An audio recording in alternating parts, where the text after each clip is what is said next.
Bapak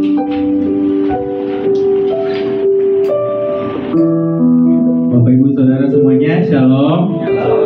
Sekali lagi, Shalom. Gimana kabarnya? Luar biasa ya. Puji Tuhan, hari ini kita sudah berkumpul kembali selama seminggu ya. Kita menjalani aktivitas. Puji Tuhan kita bisa berkumpul hari ini di sini, dan tentunya bisa dilihat Bapak Ibu Saudara semua. Sebenarnya hari ini hari yang spesial ya. Tapi biarlah hari ini bukan hanya hari ini yang spesial, tapi biarlah Tuhan yang bekerja juga spesial di dalam kita. Amin. Oke, mari kita mempersiapkan hati kita, pikiran kita pejamkan mata kita mau ibadah ini. Terima kasih Bapa, terima kasih Tuhan Yesus, terima kasih Roh Kudus atas kebaikan Engkau Tuhan. Selama minggu ini Tuhan Engkau menyertai kami Tuhan dalam segala tingkah laku kami Tuhan, baik dalam pekerjaan kami, sekolah kami, kuliah kami, ataupun aktivitas lainnya Tuhan Engkau selalu menyertai dan kami. Terima kasih Tuhan. Dan pada hari ini Bapa, kami datang Tuhan, kami mau membawa hati kami Tuhan kepada-Mu. Segala pujian dan penyembahan kami dinaikkan hanya bagi Engkau Tuhan, Raja kami Tuhan. Terima kasih Bapa.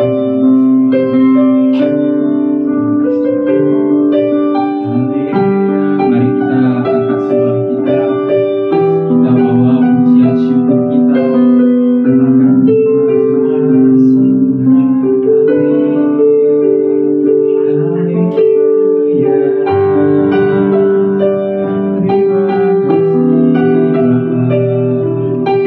Terima kasih Bapa. Kebaikan-Mu dalam hidup kami. Terima kasih.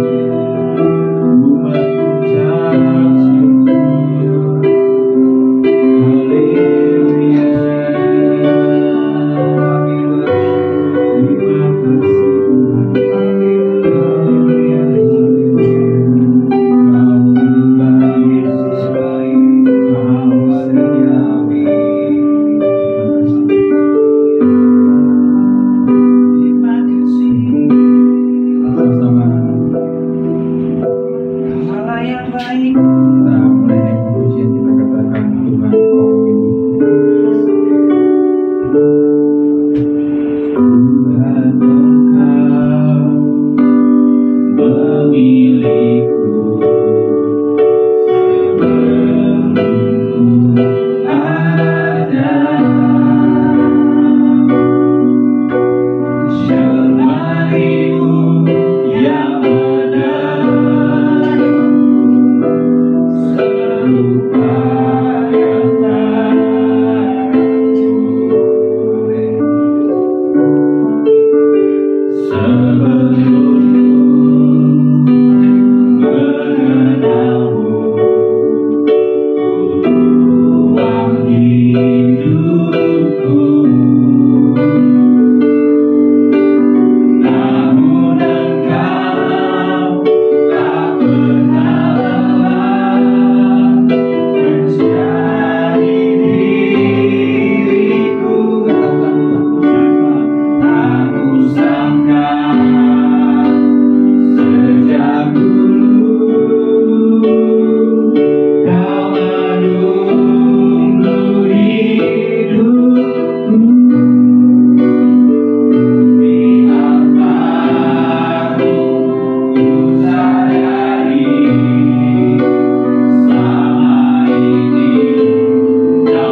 tidak membuat Tuhan menunggu, tapi mulai hari ini bukan Tuhan yang menunggu, kita yang mengejar Tuhan. Amin. Sekali lagi dengan Tuhan kita katakan, aku sangka sejak dulu kau menunggu hidupku di antaramu ku sadari selama ini kau menanti ku akui semua dosaku ku lepaskan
belakangnya. Kalau ada yang belum dikenal, tanya namanya, tanya kabarnya.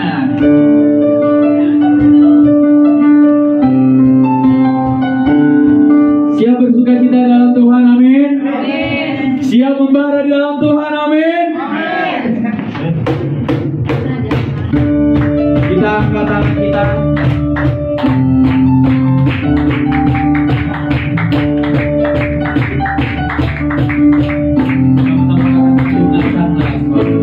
Dengarkanlah suara Nabi memanggil semua umatnya.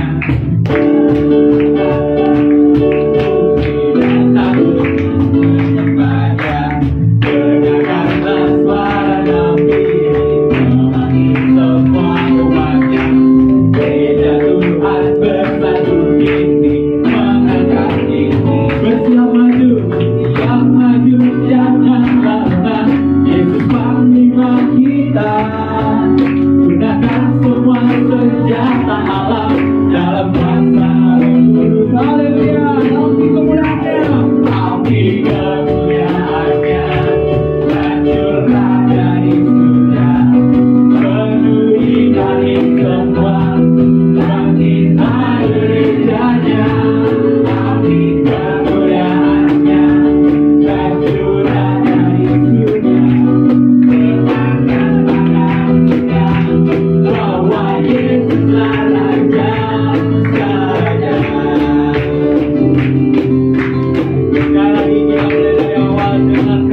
dengan iman. Kalau kami hidup Tuhan, ini pernyataan iman kami.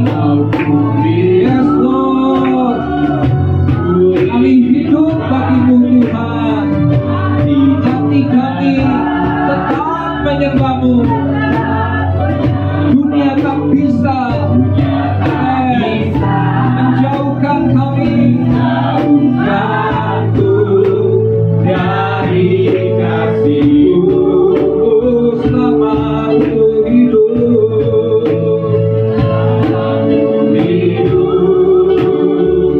Ku hidup bagimu.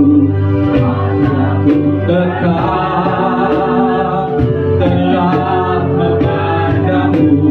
Dunia tak bisa menjauhkanku dari kasih-Mu. Dunia tak bisa, dunia tak bisa menjauhkanku dari kasih-Mu. Dunia tak bisa, dunia tak bisa menjauhkanku dari kasih-Mu.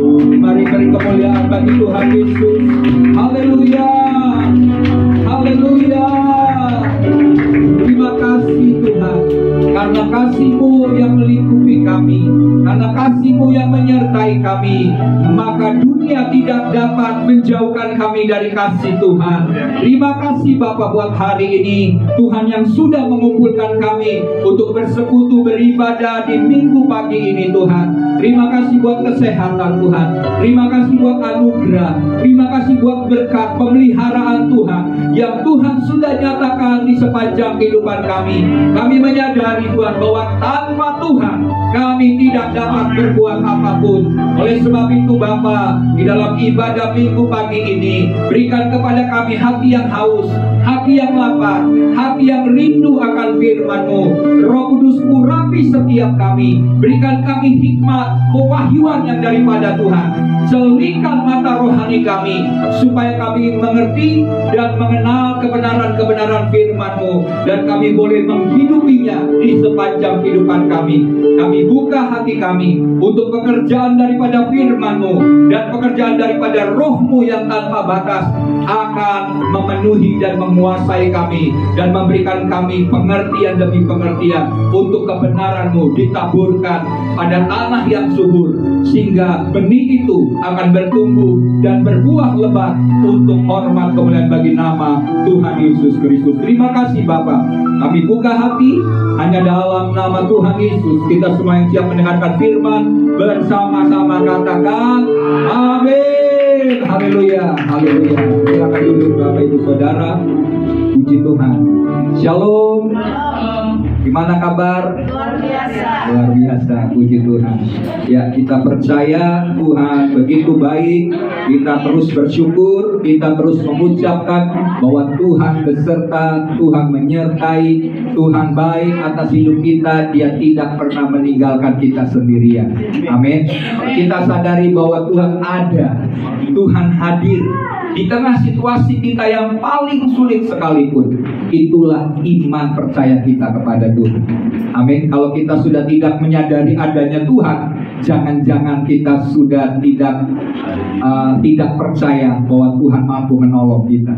Tapi waktu kita percaya bahwa Dia hadir, Dia pasti menolong seluruh kehidupan kita. Amin.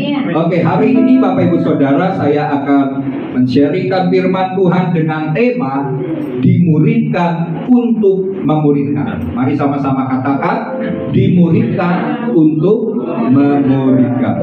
Ya, firman Tuhan yang akan kita baca yang menjadi dasar landasan firman Tuhan hari ini terambil di dalam Kisah Para Rasul pasal yang ke-8. Kisah Rasul 8 ayat 26 sampai 40. Lumayan ya ayatnya, tapi siap ya kita baca firman Tuhan. Amin. Karena kita tahu bahwa firman itu timbul, iman itu timbul dari pendengaran akan firman. Jadi waktu kita ucapkan firman Tuhan, iman kita akan bangkit. Oke? Seperti biasa saya akan baca ayat yang ke-26 Nanti Bapak Ibu Saudara baca ayat yang 27, kita berganti-gantian sampai dengan ayat yang ke-40. Oke, siap? Sudah dapat ya? Layar sudah ditampilkan. Judul perikopnya adalah Sida-sida dari tanah Ethiopia. Ayat 26. Kemudian berkatalah seorang malaikat Tuhan kepada Filipus, katanya, bangunlah dan berangkatlah ke sebelah selatan menurut jalan yang turun dari Yerusalem ke Gaza. Jalan itu jalan yang sunyi. Filipus adalah seorang Ethiopia, seorang sida-sida pembesar dan berkendaraan ringan kaki, ratu negeri Ethiopia yang pergi ke Yerusalem untuk beribadah. Sekarang orang itu sedang dalam perjalanan pulang dan duduk dalam keretanya sambil membaca kitab Nabi Yesaya. Lalu kata Tuhan kepada Filipus, pergilah ke situ dan dekatilah mereka. Filipus segera ke situ dan mendengar sida-sida itu sedang membaca kitab Nabi Yesaya. Kata Filipus, mengertikah Tuhan apa yang Tuhan baca itu? Bagaimana aku dapat mengerti kalau tidak ada yang mendidik aku? Lalu dia meminta Filipus naik dan duduk di sampingnya. Nats yang dibacanya itu berbunyi seperti berikut. Seperti seekor domba ia dibawa ke pembantaian, dan seperti anak domba yang keluh di depan orang yang menggunting bulunya, demikianlah ia tidak membuka mulutnya. Siapakah yang akan menceritakan asal usulnya, sebab nyawanya diambil dari bumi. Maka kata sida-sida itu kepada Filipus, aku bertanya kepadamu, tentang siapakah Nabi berkata demikian? Tentang dirinya sendiri atau tentang orang lain? Maka mulai Filipus berbicara dan bertolak dari nafsu itu. Ia membukakan Injil Yesus. Mereka melanjutkan perjalanan mereka dan tiba di suatu tempat yang ada air. Lalu kata sida-sida itu, lihat, di situ ada air. Apakah halangannya jika aku dibaptis? Jawab Filipus, jika Tuhan percaya dengan segenap hati, boleh. Jawabnya, aku percaya bahwa Yesus Kristus adalah Anak. Lalu orang Ethiopia itu menyuruh menghentikan kereta itu dan keduanya turun ke dalam air, baik Filipus maupun sida-sida itu, dan Filipus membaptis dia. Setelah mereka keluar dari air, Roh Tuhan tiba-tiba melarikan Filipus, dan sida-sida itu tidak melihatnya lagi. Dia meneruskan perjalanannya dengan sukacita. Tetapi ternyata Filipus ada di Asdod. Dia berjalan melalui daerah itu dan memberitakan Injil di semua kota sampai ia tiba di Kaisarea. Bapak Ibu Saudara, sebelum Tuhan Yesus naik ke sorga, ada sebuah perintah, ya. Ini disebut dengan amanat agung Yesus. Sebelum dia berpisah dengan murid-muridnya, Yesus berkata, pergilah, jadikanlah semua bangsa murid Yesus. Kata pergilah ini berarti pergi beritakan Injil. Amin. Dan jadikanlah semua bangsa murid Tuhan. Berarti yang kedua setelah kita beritakan Injil, menjadikan jiwa-jiwa atau bangsa-bangsa itu sebagai murid Yesus. Nah, sebelum kita bicara memuridkan jiwa-jiwa, karena ini perintah Allah, ini gak bisa ditawar-tawar, ini bukan pilihan, ya. Bisa memilih antara beritakan Injil atau enggak. Ini sebuah perintah, harus kita lakukan sebagai anak-anak Tuhan, sebagai murid-murid Tuhan. Nah, sebelum kita memuridkan jiwa-jiwa, maka setiap orang percaya harus belajar yang disebut dimuridkan. Amin. Jadi sebelum memuridkan, kita harus dimuridkan. Ya, kenapa? Mengapa perlu kita dimuridkan atau menjalani yang disebut dengan pemuridan? Ya, karena masih banyak orang percaya atau orang Kristen yang bisa jadi murtad, bisa nggak percaya kepada Yesus. Kalau dia tidak dimuridkan, tidak menjadi murid Yesus, begitu mudah kita kembali ke dalam dunia. Tapi kalau kita menyadari, kita memahami bahwa diri kita adalah murid Yesus, maka tidak akan mudah bagi kita untuk kembali mengikuti dunia. Jadi betapa pentingnya kita dimuridkan, kita menjalani pemuridan, pementoran, ya, supaya iman kita semakin kuat, semakin bertumbuh. Kita tidak gampang untuk dialihkan oleh iblis untuk jauh daripada Tuhan atau meninggalkan Tuhan. Ya, karena dalam pemuridan itu akan terjadi perubahan hidup. Amin. Dan akan terjadi pertumbuhan iman bagi setiap kita yang dimuridkan. Di dalam pemuridan, Bapak Ibu Saudara, baik itu dalam bentuk komsel, ada beberapa gereja dalam bentuk komunitas sel, atau lewat pemuridan secara khusus, ada mentoring, ada fathering sekarang ya. Ada begitu banyak metode-metode pemuridan yang dilakukan oleh berbagai macam gereja. Tetapi di situ ya, secara sederhana, pemuridan itu adalah kita belajar bersaksi. Amin. Setelah kita belajar bersaksi, kita belajar melayani. Kalau melayani di gereja, di ibadah minggu, ibadah umum, ibadah raya kan, yang punya karunia potensi jadi WL langsung dipanggil, besok kamu ini ya jadi worship leader ya. Wah, langsung, waduh, saya nggak siap, belum ada pengalaman. Nah, lewat komsel, lewat ibadah pemuridan ya, lewat ibadah-ibadah seperti itulah, maka kita akan siap untuk melayani Tuhan. Di pemuridan kita diajarkan bagaimana kita harus bersaksi. Kita juga mengembangkan talenta, kita juga mengembangkan karunia yang Tuhan sudah berikan kepada setiap kita. Dan yang terakhir, mempersiapkan diri, menjadikan diri kita sebagai pemimpin. Amin. Itulah tujuan dari kita mengikuti pemuridan. Jadi di sini setelah kita mengerti keberadaan kita bahwa kita ini murid Yesus. Nah, waktu kita menyadari kita ini murid Yesus, maka kita akan punya beban, kita akan punya kerinduan sebagaimana Yesus yang menjadi guru kita untuk memuridkan jiwa-jiwa, memuridkan bangsa-bangsa. Itu juga akan tertanam dalam hati kita. Kita tidak mau kita saja yang diselamatkan, tapi kita rindu ada banyak orang-orang di sekitar kita yang diselamatkan, yang menjadi murid sama seperti kita yang sudah menjadi murid Yesus. Nah, kisah tentang Filipus yang kita sudah baca ini, dia adalah murid Yesus yang mau berkorban.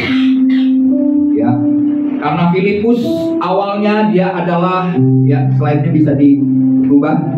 Karena Filipus adalah seorang yang sukses dalam penginjilan dan pelayanannya. Waktu itu dia pelayanan di kota Samaria.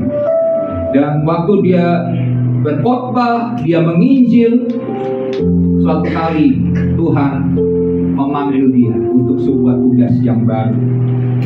Dan Filipus siap sedia untuk pergi bersaksi ke tempat yang dikatakan di dalam ayat yang kita baca ini adalah jalan yang menurun.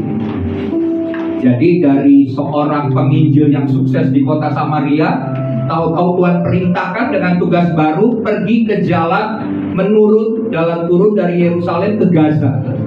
Dan di jalan itu disebut jalan padang belantara atau padang gurun, jalan padang gurun. Coba bayangkan, orang yang sudah menikmati kesuksesan dalam pelayanan, tahu-tahu Tuhan perintahkan pergi ke tempat yang kering. Kalau di awalnya pelayanan yang bermata air, saya sebut, tapi setelah itu diperintahkan pergi ke daerah yang berair mata, penuh dengan penderitaan, kesusahan, penuh dengan hal-hal yang tidak nyaman, karena di padang belantara yang ada apa? Ular dan kalajengking gitu ya, binatang-binatang buas. Belum lagi cuaca ekstrim, panas, nggak ada tanaman, hanya sedikit. Air juga harus cari tempat di mana ada banyak air. Jadi tantangannya begitu berat waktu Tuhan perintahkan pergi ke jalan yang disebut jalan sunyi, jalan sepi. Ini nggak mudah. Tapi Filipus punya hati tidak mementingkan diri sendiri. Dia punya hati untuk berkorban bagi pekerjaan Tuhan. Nah, sikap murid Yesus yang sejati itu adalah siap pergi untuk memberitakan Injil dan siap untuk memuridkan bangsa-bangsa. Ya. Nah, itulah sikap Filipus, sekalipun dia harus berkorban dari tempat yang nyaman ke tempat yang berat. Tapi dia mau bayar harga, sekalipun dia harus mengalami banyak tantangan. Mengapa Filipus dapat memiliki sikap demikian, Bapak Ibu Saudara? Karena dia menyadari dia adalah murid Yesus. Sebagai murid, tidak ada kata tidak untuk sebuah perintah dari guru. Demikian juga kita, Bapak Ibu Saudara. Kita ini adalah murid Yesus. Kesejatian kita sebagai murid Kristus akan teruji. Apakah kita mau ikut Tuhan? Atau kita setelah mengalami tantangan, cobaan, godaan yang begitu berat, kita bilang, Tuhan, aku selama mengikuti Engkau aku berat, aku banyak tantangan, lebih baik aku memilih jalanku sendiri. Maka disitulah kita bisa murtad, karena kita berada di luar dari perlindungan Tuhan. Ya, jadi Filipus menyadari dirinya adalah murid Yesus. Demikian juga saya berharap Bapak Ibu Saudara, waktu kita mendengar firman Tuhan, sadarilah bahwa dirimu adalah murid Yesus. Tuhan tak cari orang banyak, orang-orang percaya yang begitu banyak. Dari 5.000 yang mengalami mujizat Tuhan, dari mereka makan ya, mereka dengar pengajaran Yesus, 5.000 orang mengikut Yesus. Dan mereka melihat mujizat, 5 roti 2 ikan menjadi sisa 12 bakul. Dia mengalami mujizat, orang banyak.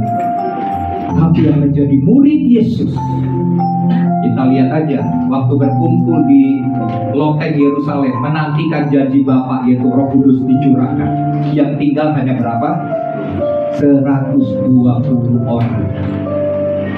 Hanya tersisa 120 dari 5.000, dari 4.000, belum dengan perempuan dan anak-anak. Tapi yang tersisa hanya sedikit. Karena murid adalah sesuatu yang selektif, Tuhan yang memilih. Dan kita sendiri yang mau menjadikan diri kita sebagai murid Tuhan. Dan kalau kita jadi murid Tuhan, kita tidak gampang digoyah dengan pemahaman-pemahaman dunia.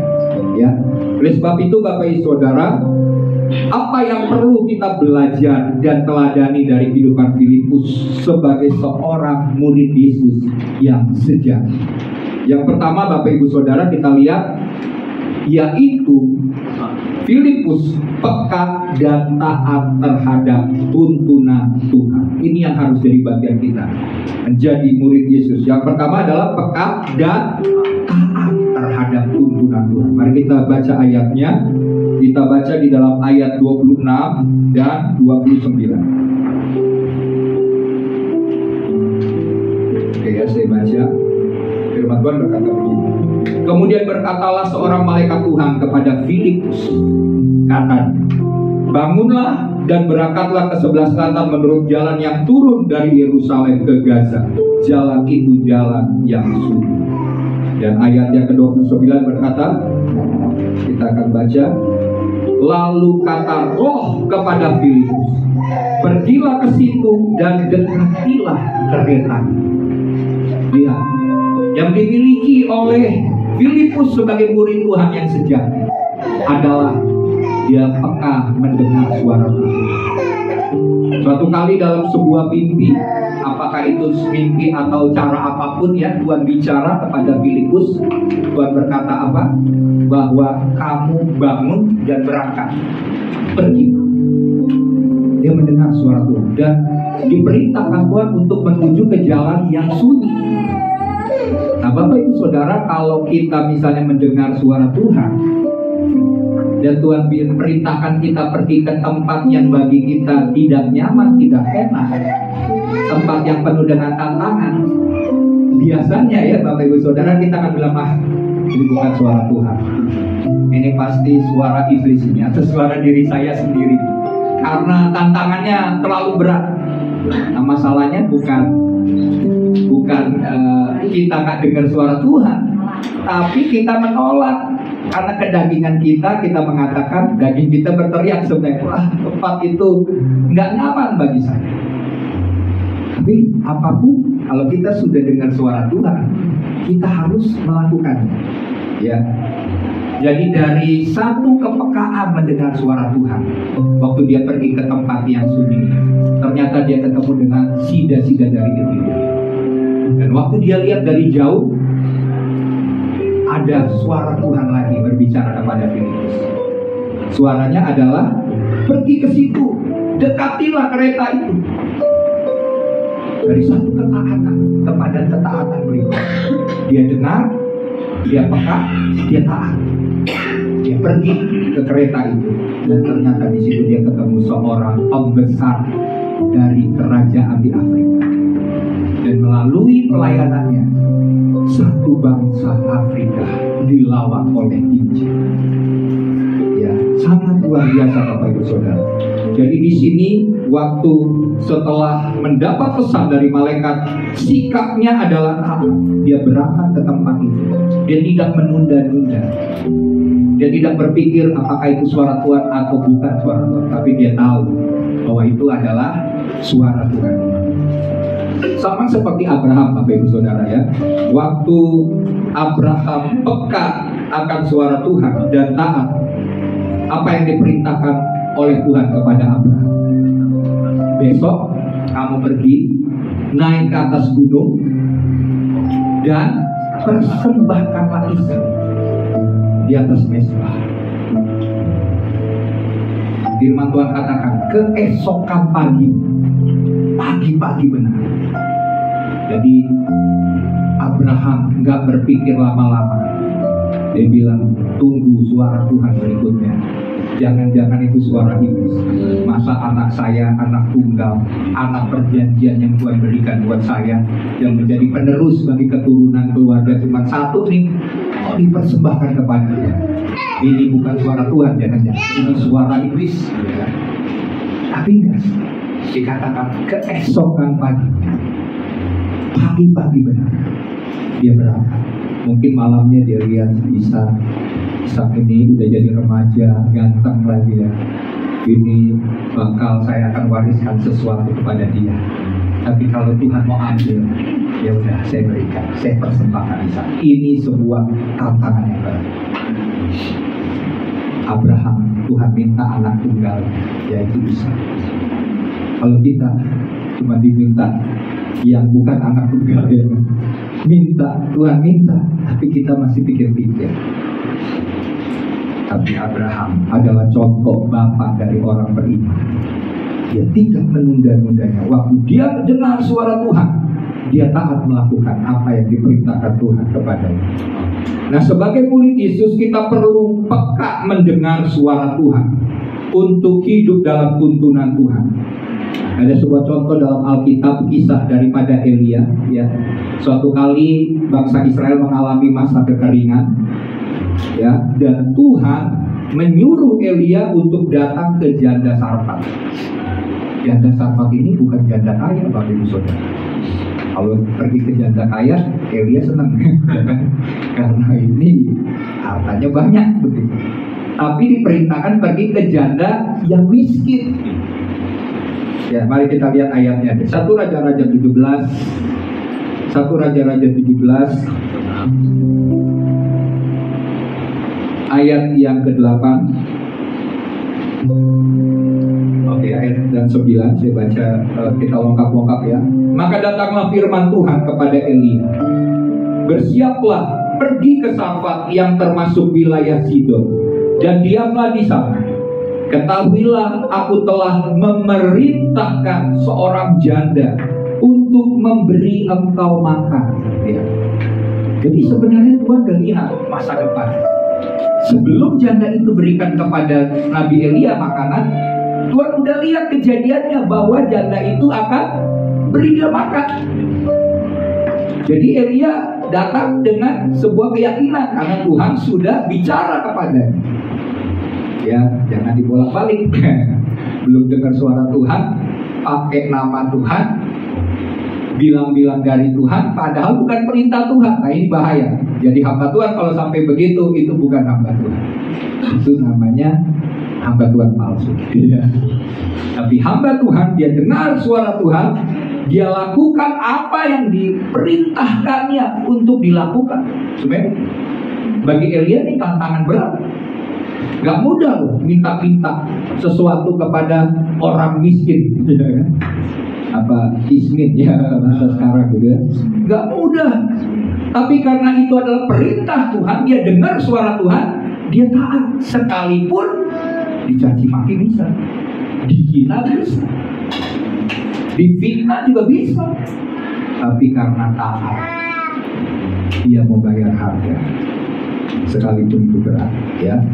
Nah, jadi kita lihat bahwa ayat selanjutnya dalam ayat 13 sampai 14 ya, jadi dasarnya itu ya, jangan cerita langsung ambil kisah janda Sarfat itu di luar konteks, jangan, nanti salah dan pakai ayat itu sebagai alat untuk membenarkan perbuatannya yang tidak tepat.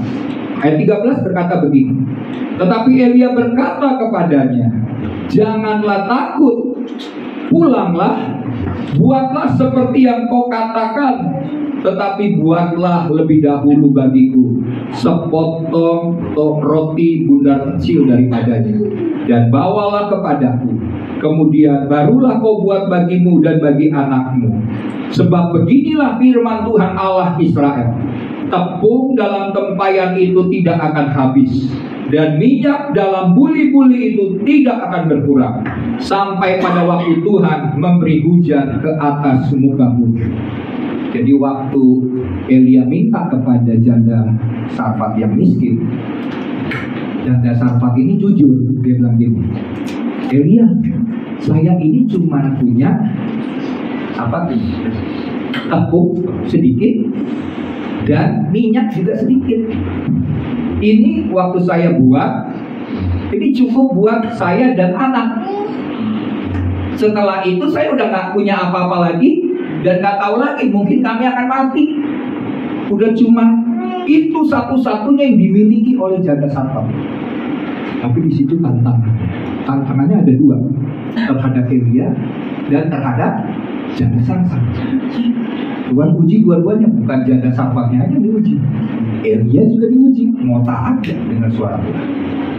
Dan dia sampaikan, sebab beginilah firman Tuhan, waktu kamu beri, maka tepung dalam tempayan tidak akan habis, dan minyak dalam buli-buli tidak akan berkurang. Dan apa yang terjadi? Hal itu terjadi sesuai dengan firman Tuhan. Waktu apa? Waktu janda Sarfat itu aman. Jadi peka mendengar suara Tuhan. Dan untuk peka mendengar suara Tuhan, kita perlu intim atau dekat dengan Tuhan. Ini penting. Amin. Kita tahu membedakan antara suara Tuhan, suara hati kita, atau suara iblis. Yang udah pasti suara hati kita dan suara iblis itu senantiasa tidak sesuai dengan firman Tuhan.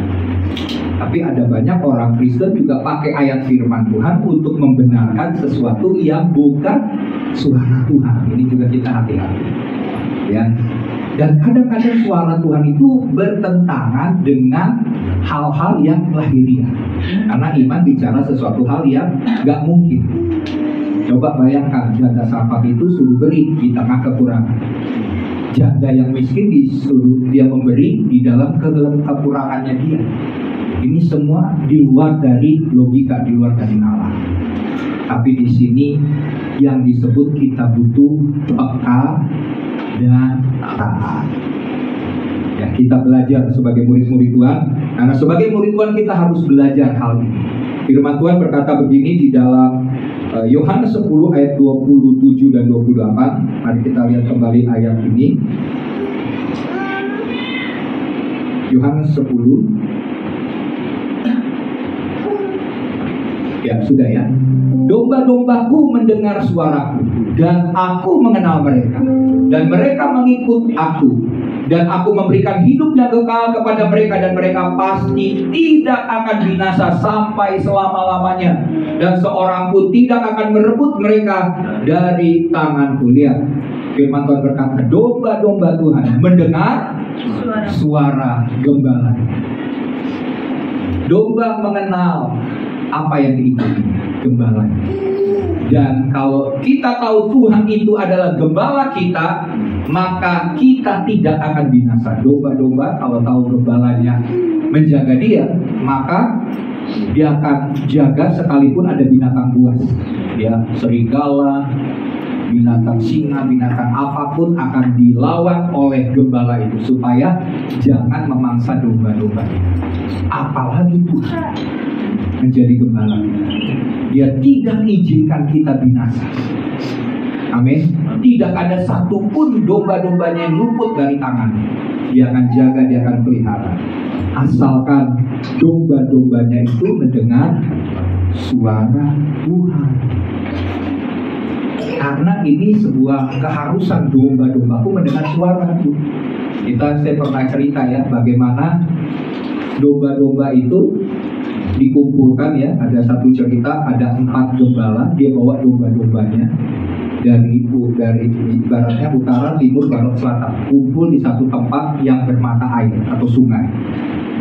Kumpul di situ, domba-dombanya itu berbau, campur aduk. Si gembala jalan tenang-tenang, ngobrol-ngobrol berempat. Ya, dia tunggu aja domba-dombanya, tapi domba-dombanya udah nggak tahu lagi yang mana milik si A, si B, si C atau si D. Tapi waktu mereka pulang, mereka ngambil jalan yang berbeda sebagaimana mereka datang. Ya, berbeda jalannya, dari utara pindah ke selatan misalnya, yang barat pindah ke timur. Mereka berbeda arah jalan.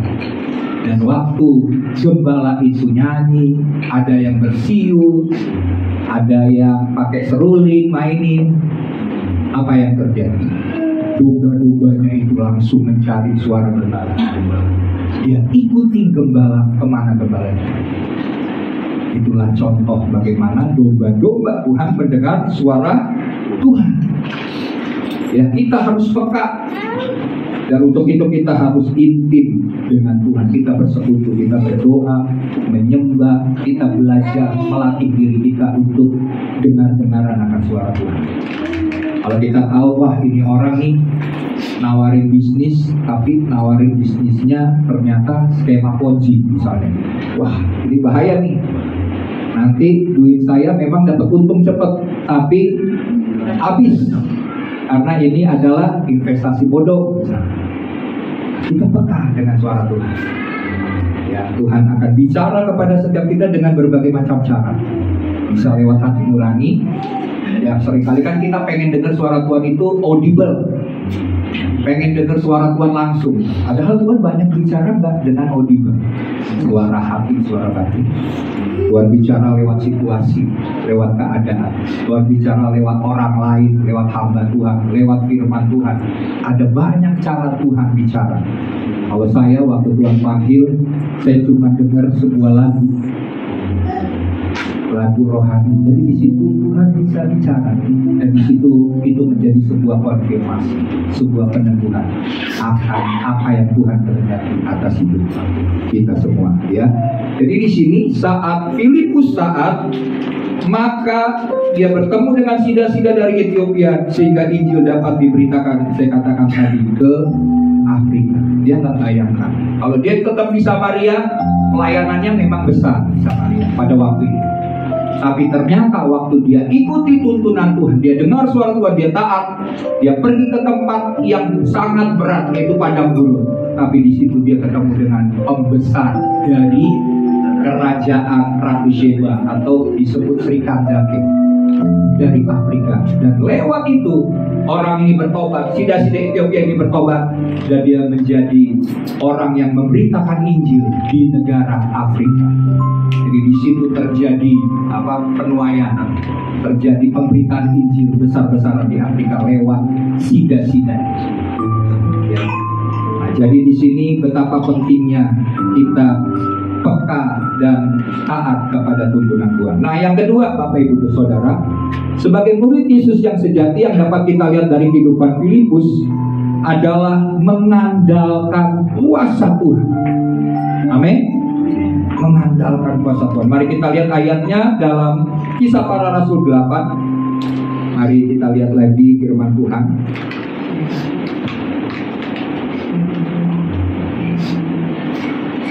Ayat 4 ya. Kita akan lihat. Ini lumayan panjang, saya akan baca saja ya, supaya Bapak Ibu Saudara dapat gambaran. Maka yang tersebar itu menjelajah seluruh negeri itu sambil memberitakan Injil. Dan Filipus pergi ke suatu kota di Samaria dan memberitakan Mesias kepada orang-orang di situ. Ketika orang banyak itu mendengar pemberitaan Filipus dan melihat tanda-tanda yang diadakannya, mereka semua dengan bulat hati menerima apa yang diberitakannya itu. Sebab dari banyak orang yang kerasukan roh jahat, keluarlah roh-roh itu sambil berseru dengan suara keras. Dan banyak juga orang lumpuh dan orang timpang yang disembuhkan. Maka sangat besarlah sukacita dalam kota. Ya, kota ya. Seorang yang bernama Simon telah sejak dahulu melakukan sihir di kota itu dan mentakjubkan rakyat Samaria, serta berlagak seolah-olah ia seorang yang sangat penting. Semua orang besar kecil mengikuti dia dan berkata, orang ini adalah kuasa Allah yang terkenal sebagai kuasa besar. Dan mereka mengikutinya karena sudah lama ia mentakjubkan mereka oleh perbuatan sihir. Tapi apa yang terjadi? Simon pun tunduk kepada kuasa Tuhan, karena Filipus disertai dengan kuasa Tuhan. Singkat cerita, jadi dari ayat yang kita baca ini, bahwa Filipus sebagai murid Yesus, sebagai seorang pemberita Injil, kuasa Tuhan menyertainya. Tanda-tanda ajaib, tanda-tanda heran, mujizat-mujizat menjadi bagian dari seorang murid Yesus. Firman Tuhan berkata, apa yang terjadi? Yang buta berjalan, yang tuli melihat. Ya, betul? Masalah. Yang buta melihat, yang tuli mendengar, yang timpang berjalan, yang mati bangkit. Ini tanda-tanda heran, tanda-tanda ajaib yang menyertai kita sebagai murid-murid Yesus. Bahkan tukang sihir sekalipun, paranormal, orang pinter atau orang yang bergerak dalam okultisme, waktu berhadapan dengan Filipus, dia pun hilang kekuatannya. Sihirnya itu tidak berdampak. Karena kenapa? Karena Filipus mengandalkan kuasa Tuhan. Bapak Ibu Saudara, saya percaya bahwa setiap kita sebagai murid Yesus diberikan kuasa Tuhan. Amin. Jangan mau tertipu dengan pendapat atau opini di zaman sekarang ini yang mengatakan begini, oh tanda-tanda ajaib, tanda-tanda heran, mujizat-mujizat itu sudah pernah terjadi, tapi itu di zaman rasul-rasul. Itu hanya tercatat di Kisah Para Rasul. Setelah itu udah gak ada lagi mujizat-mujizat. Ini adalah sebuah hal yang salah. Jangan tertipu dengan pendapat tersebut. Kita lihat Tuhan masih bekerja. Tuhan masih mengadakan mujizat. Mujizat-mujizat yang tidak mungkin bagi manusia, Tuhan bisa lakukan. Amin. Tuhan bisa. Dokter, karena dia adalah dokter di atas segala dokter, tabib di atas segala tabib. Orang yang bagi pihak medis dikatakan bahwa ini sudah stadium 4, ini udah gak bisa sembuh, tinggal tunggu waktunya kira-kira 6 bulan. Biasanya kan begitu ya. Tapi bagi Tuhan tidak ada yang mustahil. Kesembuhan masih terjadi, Dan apa yang terjadi? Ada banyak orang yang sembuh karena kuasa Tuhan, bukan karena tindakan medis. Ya. Jadi di sini firman Tuhan dengan jelas, jangan mau tertipu dengan tipuan iblis. Karena Markus 16 ayat 15, mari kita baca ayat ini juga ya. Markus 16, saya senang dengan baca banyak ayat supaya Bapak Ibu Saudara makin mengerti firman Tuhan ya. Oke, firman Tuhan dalam Markus 16 ayat 15 berkata begini, lalu ia berkata kepada mereka, pergilah ke seluruh dunia, beritakanlah Injil kepada segala makhluk. Siapa yang percaya dan dibaptis akan diselamatkan, tetapi siapa yang tidak percaya akan dihukum. Ayat 17. Tanda-tanda ini menyertai orang-orang yang percaya. Mereka akan mengusir setan-setan demi nama. Mereka akan berbicara dalam bahasa-bahasa yang baru bagi mereka. Amin. Bahasa-bahasa yang baru. Tapi di zaman sekarang aja masih mempertentangkan dengan bahasa roh. Padahal ini adalah perkataan Yesus. Karena bahasa roh adalah karunia dari Roh Kudus. Tapi masih jadi sebuah pertentangan sampai dengan zaman sekarang. Ini Yesus yang berkata. Mereka akan memegang ular dan sekalipun mereka minum racun maut, mereka tidak akan mendapat celaka. Mereka akan meletakkan tangannya atas orang sakit dan orang sakit itu akan sembuh. Ya. Jadi sekalipun mereka minum racun maut, mereka tidak akan mendapat celaka. Tapi jangan coba-coba minum racun maut ya. Kalau enggak, itu kan peristiwanya biasanya kalau di Kalimantan gitu ya, di tes, diuji nih, ada pendeta datang di hamba Tuhan ke kota wilayah di mana mereka berpuasa, dikasih racun, disuruh minum. Waktu kita minum tidak mendapat celaka. Tapi kalau kita sedang stres, kita depresi, kita minum baygon, itu namanya bunuh diri. Bukan itu maksudnya. Tapi kita akan dilindungi. Ada kuasa, ada mujizat Tuhan. Andalkan kuasa Tuhan. Karena tanda-tanda ini menyertai orang percaya. Kita ini diberi kuasa sebagai anak-anak Allah. Praktekkan kuasa ini. Ya. Karena kita akan lihat bahwa banyak perkara-perkara mujizat terjadi di dalam hidup kita. Ya. Nah, berita Injil atau kabar baik adalah Injil yang penuh kuasa. Makanya ada perkumpulan bisnismen yang menyebut dirinya adalah full gospel. Artinya Injil sepenuh. Nah, Injil sepenuh itu bicara soal apa? Bicara soal memberitakan Injil supaya selamat, itu pasti. Tapi itu belum sepenuh. Sepenuhnya adalah Yesus juga mati di atas kayu salib bukan untuk menebus dosa-dosa kita saja supaya kita selamat, tapi juga menyembuhkan kita dari segala sakit penyakit. Makanya Yesus berkata, oleh bilur-bilurku semua sakit penyakit menjadi sembuh. Itulah Injil sepenuh. Kalau Injil diberitakan Injil hanya sebatas, maaf bukan berarti ini salah ya, sosial, itu juga benar, nggak apa-apa, kita menolong orang-orang yang membutuhkan. Kita beritakan Injil lewat cara sosial. Tapi juga Injil ini adalah Injil kuasa, disertai dengan tanda-tanda heran, dengan mujizat-mujizat. Jadi andalkan kuasa Tuhan, karena itu yang Tuhan beri. Jadi jangan heran nanti saya akan lihat Bapak Ibu Saudara ya berdoa bagi orang yang sakit. Amin. Yang sudah mati dibangkitkan. Ya, yang sakit sembuh. Jangan kalau dipanggil pulang ya nggak apa-apa lah. Ada yang bilang saya ini pendeta yang mencabut nyawa. Kenapa mencabut nyawa? Karena kalau saya kali doain orang yang sakit parah pasti dipanggil pulang katanya.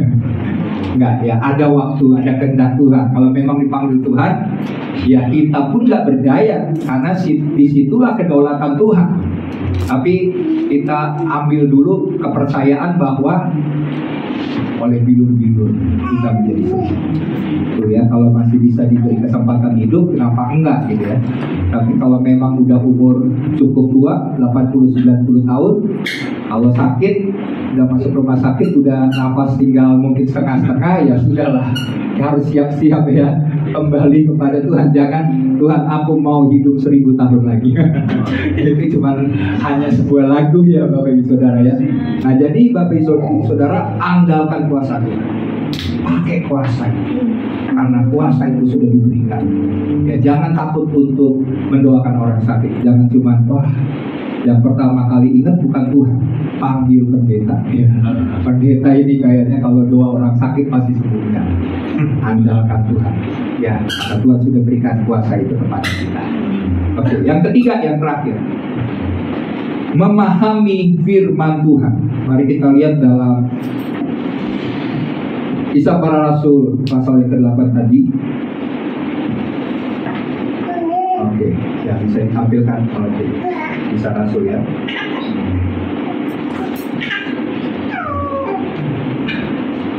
Ayat 30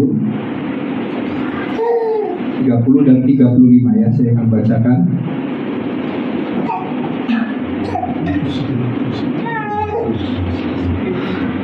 Filipus segera ke situ dan mendengar sida-sida itu sedang membaca kitab Nabi Yesaya. Kata Filipus, mengertikah Tuhan apa yang Tuhan baca itu?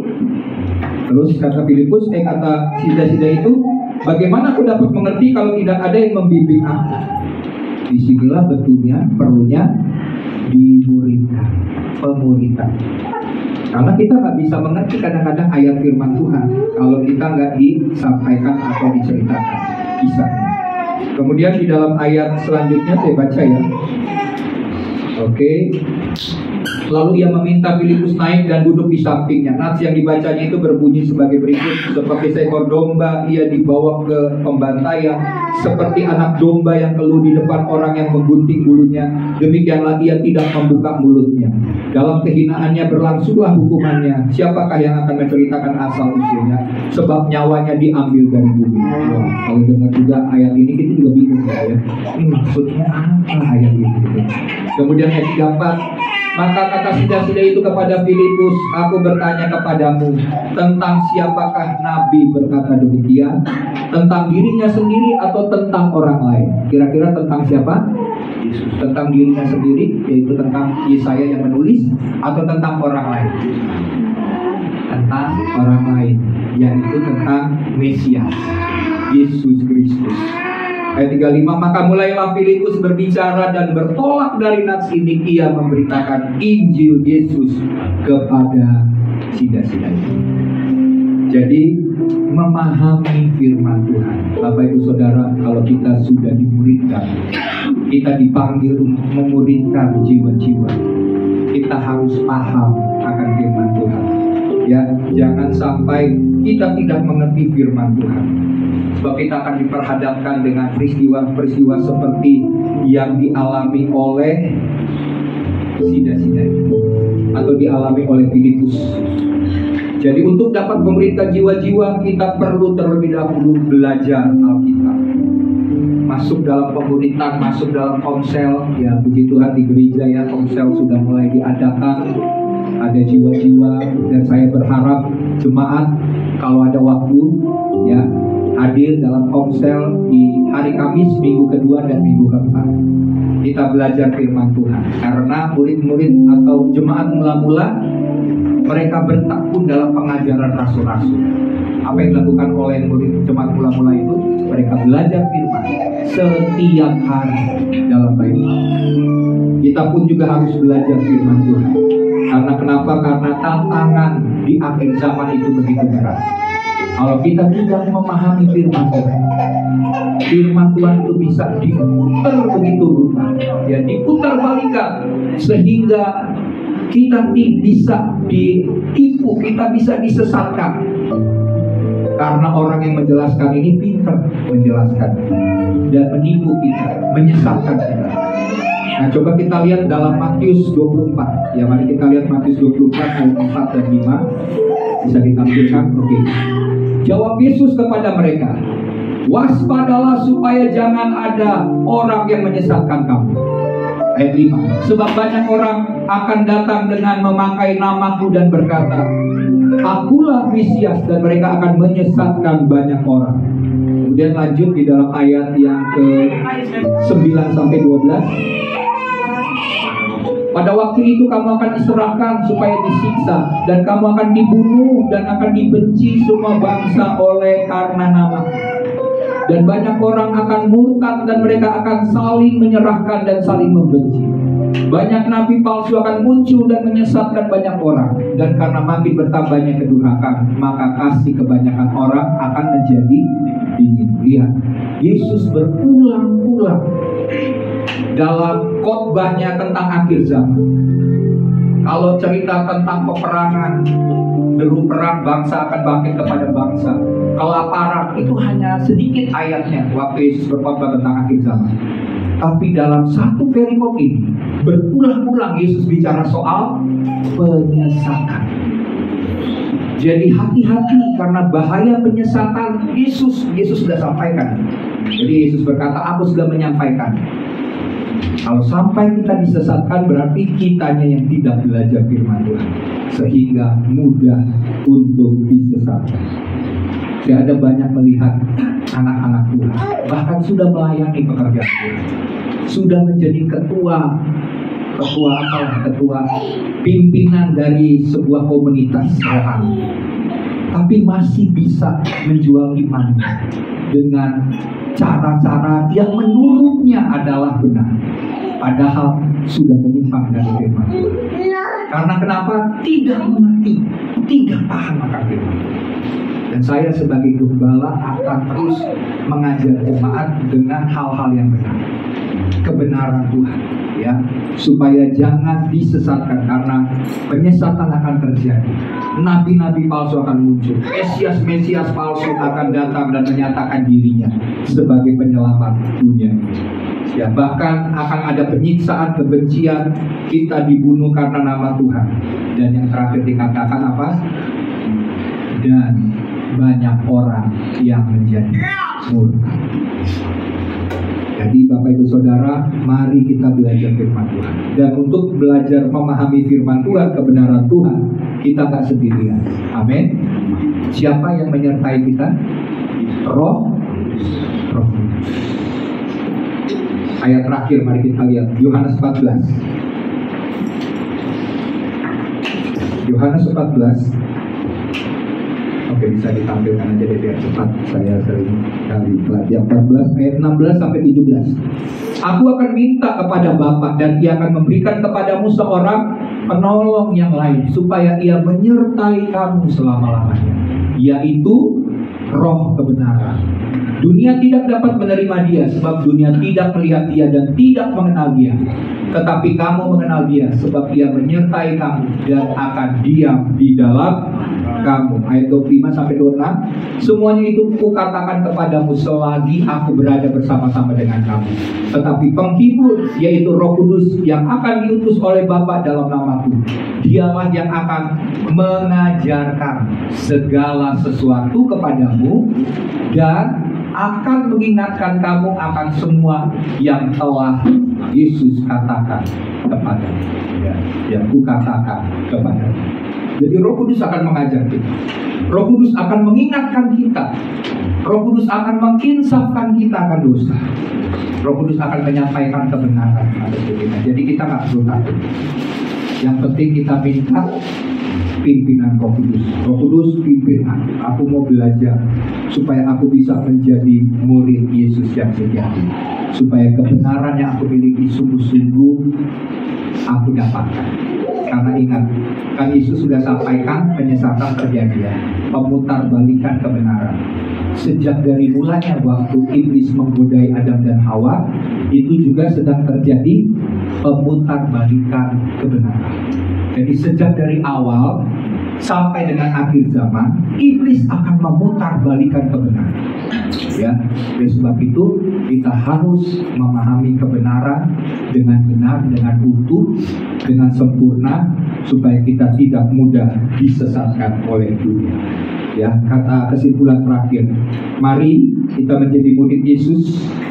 Masuklah dalam komunitas, ya, komsel, ibadah-ibadah yang membangun iman kita, belajar dengan Roh Kudus lewat firman Tuhan, ya, supaya kita peka mendengar suara Tuhan, kita taat melakukannya, Dan jangan lupa, andalkan kuasa Tuhan dalam memberitakan Injil dan dalam memuridkan jiwa-jiwa.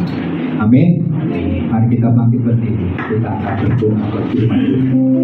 Haleluya. Sedang musik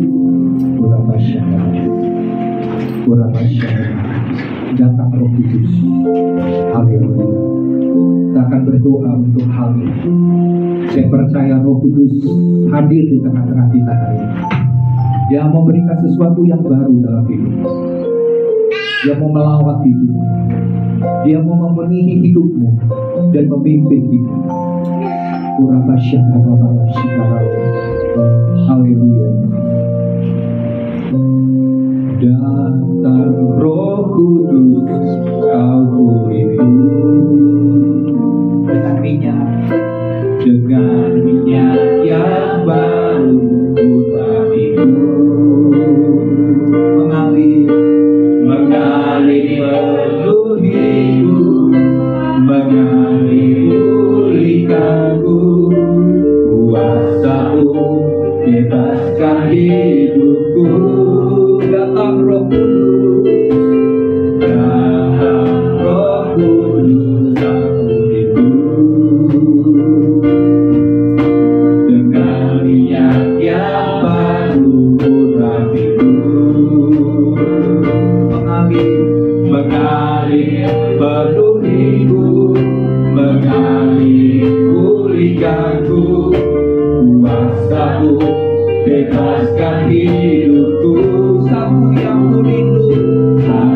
yang ku rindu, bersekutu denganmu, bawaku lebih lagi hingga di dalam-Mu, nikmati hadirat-Mu, jamalah seluruh hidupku. Urapanmu mengubah hidupku. Come Holy Spirit, haleluya. Come Holy Spirit, fall down. I need your anointing. I need your anointing. I need your power. I love you, Holy Spirit. You can make my soul, and every day I grow to love you more. Holy Spirit, fall on me now. I need your anointing. I need your anointing. I need your power. I love you, Holy Spirit. Your hand make my soul, and every day I love to love you more. I'm reaching for your heart. You hold my life in your hand, drawing me closer to you. I feel your power in you. Bring confess to this place where I can see you face to face. I worship you in spirit and in truth. Satu yang ku rindu, bersekutu denganmu, bawaku lebih lagi hingga di dalam-Mu, nikmati hadirat-Mu, jamalah seluruh hidupku. Tuhanku mengubah hidupku. Biarkan musik tetap mengalun. Pagi hari ini pesan Tuhan bagi setiap kita. Tuhan memanggil kita untuk memuridkan. Sebab Tuhan berkata, jadikan semua bangsa murid. Dan sebelum kita memuridkan, kita harus dimuridkan. Kita harus peka mendengar suara Tuhan. Kita harus taat melakukan firman Tuhan. Kita juga harus mengandalkan kuasa Tuhan, bukan mengandalkan kekuatan diri kita sendiri. Dan yang ketiga, Tuhan mau supaya kita terus dipakai oleh Tuhan untuk melakukan perkara-perkara yang besar, kita harus memahami dan mengerti akan firman Tuhan. Mari jemaat Tuhan, kita tidak dapat melakukan semua hal itu tanpa pimpinan, tanpa pengurapan, tanpa pekerjaan daripada Roh Kudus yang mengurapi setiap kita. Biarlah pagi hari ini engkau senantiasa merindukan pribadi ketiga dari Tuhan, untuk Roh Kudus mengajari kita akan segala kebenaran, mengingatkan kita akan firman Tuhan, dan membawa kita kepada kemuliaan demi kemuliaan yang semakin besar. Mari biarlah setiap hari kita berkata kepada Tuhan, "Come Holy Spirit, welcome Holy Spirit." Datang Roh Kudus atas hidup, penuhi aku, urapi aku, pakai aku Tuhan, untuk melakukan pekerjaan-pekerjaan besar, sehingga dapat melaksanakan perintah agung Tuhan, amanat agung Tuhan, untuk memberitakan Injil dan memuridkan bangsa-bangsa. Haleluya. Mari kita nyanyikan lagu ini. Datang Roh Kudus, kau hidup. Amin. Datang Roh Kudus. Mari angkat tangannya, minta kepada Tuhan supaya pengurapan Tuhan turun atas hidup melalui Roh Kudus.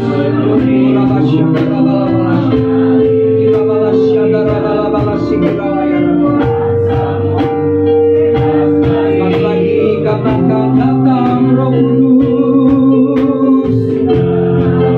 Roh kami rindu Tuhan. Minyak yang baru engkau urapi setiap umat-Mu Tuhan. Mengalir penuhiku, mengalir pulihkanku, kuasa-Mu bebaskan hidupku. Katakan, satu yang ku rindu, satu yang ku rindu, bersekutu denganmu, bawaku lebih lagi, tinggal di dalam-Mu, nikmati hadirat-Mu, jamalah seluruh hidupku.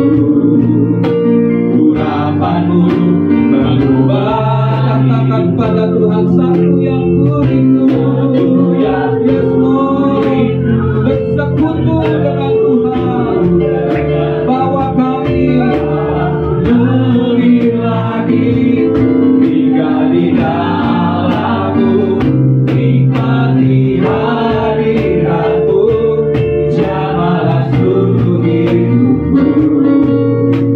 Urapan-Mu mengubahku, satu yang ku rindu, yes Lord. Ya, biar Roh Kudus bekerja di tengah-tengah umat Tuhan hari ini. Yes, jamahannya. Yes, aku rasakan. Tuhan, terima kasih Tuhan.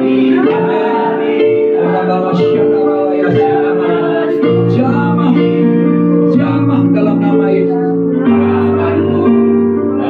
Sekali lagi dengan lapar dan haus katakan, satu yang ku rindu, satu yang ku rindu, bersekutu denganmu, bawaku lebih lagi, tinggal di dalam-Mu, nikmati hadirat-Mu, jamalah seluruh hidupku. Urapan-Mu mengubah hidupku, urapan-Mu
tidak perlu takut, karena Tuhan beserta dengan kita. Dalam nama Yesus kita semua yang diberkati bersama-sama katakan amin. Silakan duduk.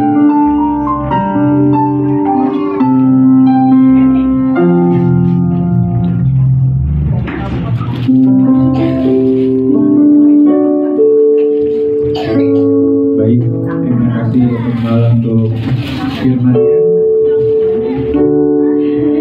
Tiba saatnya kita mau memberikan persembahan untuk yang memberikan persembahan yang berkeliling boleh bersiap. Dan sekarang kita masuk dalam doa. Terima kasih Bapak, terima kasih Tuhan Yesus, terima kasih Roh Kudus. Baik kamu Tuhan, Bapak, mengingatkan kami Tuhan atas firman Tuhan ini Tuhan. Biarlah firman-Mu hari ini Tuhan, bukan hanya kami dengarkan saja Tuhan, tapi kami bisa tindak lakukan di kehidupan kami sehari-hari Tuhan, dan terima dalam hati kami Tuhan. Dan kami sekarang ini memberikan persembahan kami Tuhan. Bapak, Engkau berkati Tuhan, apa yang memberi baik untuk diri Tuhan, baik Engkau Tuhan, dan biarlah Tuhan Engkau berkati kami semua di sini, bahkan juga yang di rumah Tuhan. Terima kasih Bapak, dalam nama Tuhan Yesus, sama-sama kita katakan amin. Dipersilakan yang bertugas untuk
pengorbanan-Mu, apa yang Kau telah lakukan atas kami Tuhan.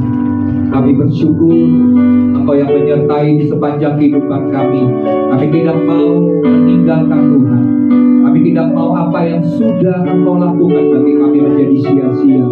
Pengorbananmu, penebusanmu Tuhan, pengampunanmu Tuhan, membuat kami menjadi orang-orang yang merdeka dan bebas. Terima kasih Bapa, hari ini kami akan mengakhiri ibadah Minggu pagi. Kami percaya firman-Mu berkata, mereka yang sakit disembuhkan oleh kuasa Tuhan. Mereka yang terikat dan berbeban berat, Tuhan bebaskan dan Tuhan lepaskan oleh kuasa Tuhan. Kami percaya mereka yang membutuhkan baik kebutuhan jasmani, Tuhan berkata bahwa burung di udara Tuhan pelihara, bunga bakung di padang yang sehari akan mati, tetapi Tuhan membuat dandanannya lebih indah daripada apa yang dipakai oleh Raja Salomo. Tuhan menyediakan segala sesuatu, sebab Engkau adalah Jehovah Jireh, Tuhan yang menyediakan menurut kekayaan dan kemuliaan Tuhan. Kami terima semua janji Tuhan, kami terima semua berkat Tuhan, kami terima semua yang baik yang Tuhan sediakan bagi kami. Terima kasih Bapa. Bahkan melalui pujian yang kami naikkan, kecaplah dan lihatlah betapa baiknya Tuhan. Mari kita nikmati, mari kita rasakan. Tuhan tidak membuat kita untuk mencari, tetapi Tuhan katakan, terimalah, kecaplah, terimalah, rasakan kebaikan Tuhan. Karena Tuhan sudah banyak melakukan banyak perbuatan-perbuatan ajaib dalam hidup kita. Oleh sebab itu Bapa, hari ini kami terima kesembuhan, kami terima kelepasan, kami terima kemerdekaan, kami terima Tuhan penyediaan Tuhan yang tidak terbatas, yang supranatural daripada Tuhan. Dan kami berdoa bagi pemerintahan bangsa kami Tuhan. Kami memberkati akan Bapak Presiden, Bapak Joko Widodo, Haji Ma'ruf Amin, Wakil Presiden. Berkati setiap pejabat-pejabat pemerintahan Tuhan, dari tingkat yang tertinggi, dari tingkat pusat sampai dengan daerah Tuhan, sampai kepada RT RW Tuhan. Setiap pemimpin bangsa kami Tuhan berikan roh takut akan Tuhan, sehingga segala keputusan yang mereka ambil adalah keputusan yang benar, yang membuat bangsa ini maju sejahtera ya Tuhan. Kami berdoa bagi keamanan bangsa ini, Tuhan yang mengawal kota kami, sebab sia-sialah penjaga berjaga-jaga tanpa Tuhan yang mengawal kota. Oleh sebab itu kami berdoa Tuhan, biar pasukan malaikat Tuhan berjaga-jaga atas kota wilayah bangsa negeri kami, dari Sabang sampai Merauke, dari Pulau Myanga sampai Pulau Rote. Kami minta darah Yesus menutup bungkus bangsa ini, dijauhkan dari segala malapetaka, dari segala bencana alam, dari segala hal-hal yang membahayakan jiwa-jiwa Tuhan, dalam nama Tuhan Yesus Kristus. Sebab Engkau berkata kami diberikan kuasa untuk menolak setiap kekuatan-kekuatan iblis yang menghancurkan, karena Tuhan telah memberikan kami otoritas ya Tuhan, dan kami akan menggunakannya sehingga kami akan menahan semua pekerjaan-pekerjaan iblis, dan kami menaklukkan segala pekerjaan-pekerjaan iblis. Tidak pernah berlaku atas bangsa kami, tidak akan pernah terjadi atas kota kami, atas hidup kami, keluarga kami. Sebab Mazmur 91 menjadi bagian kami. Tuhan yang meluputkan, Tuhan yang melindungi dan menyelamatkan kami. Terima kasih Bapa. Dan di penghujung daripada ibadah Minggu pagi ini, mari kekasih-kekasih Tuhan di mata Tuhan, murid Tuhan yang Tuhan sudah tetapkan untuk hidupmu diberkati, angkat tangan, harapkan hal-hal yang besar, dan terimalah berkat daripada Bapa Surgawi, kasih setia, kasih karunia, cinta kasih daripada Tuhan Yesus Kristus, dan persekutuan dengan Roh Kudus yang mengurapi engkau, yang memenuhi engkau, yang memakai engkau, sehingga Tuhan janji Dia akan membawa kau senantiasa naik dan tidak pernah turun, menjadi kepala dan bukan menjadi ekor. Apa saja yang diperbuat dengan kedua tanganmu, Tuhan memberkati dan membuatnya berhasil. Terima kasih Tuhan buat perbuatan-perbuatan ajaib yang kami terima. Dan Tuhan, sampai Tuhan Yesus Kristus datang kedua kali menjemput kami tidak kedapatan bercacat celah, tapi kami akan tinggal bersama-sama dengan Tuhan untuk selama-lamanya. Kita semua yang sudah diberkati Tuhan bersama-sama katakan amin.